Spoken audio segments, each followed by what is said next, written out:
ఎవడికి వాడు నిలబడ్డాడంతే. నా పక్కన 1000 రథాలు ఉన్నాయని చెప్పుకోవడానికి కుదరదు. ఇప్పుడు అన్నాడు, పద కర్ణుడి దగ్గరికి అన్నాడు. రథం కర్ణుడి దగ్గరికి ఎడుతోంది.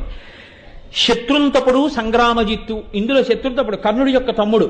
ఆయన నా అన్నగారి మీదకి ఎడతావా అని అర్జునుడి మీదకి యుద్ధానికి వచ్చాడు. ఒక బల్లెం తీసి ఒక్క పోటు పొడిచి ఆయన్ని బాణం వేసి ఒకడిని చంపేశాడు. చంపేసి కర్ణుడికి ముందు రథాన్ని పెట్టాడు.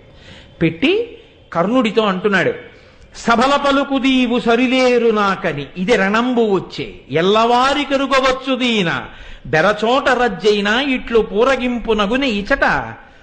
నువ్వు సభలన్నిటిలో చెప్తుంటావు, అర్జునుడెత్తవాడు, నేను అలా చేస్తా ఇలా చేస్తా అర్జునుడిని పడగొడతానని చెప్తావు.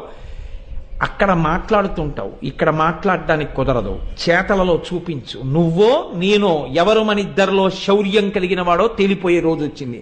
నీకు ధైర్యం ఉంటే నిలబడి నాతో యుద్ధం చెయ్యి అని. నువ్వు ఇవాళ ఏ ఫలితాన్ని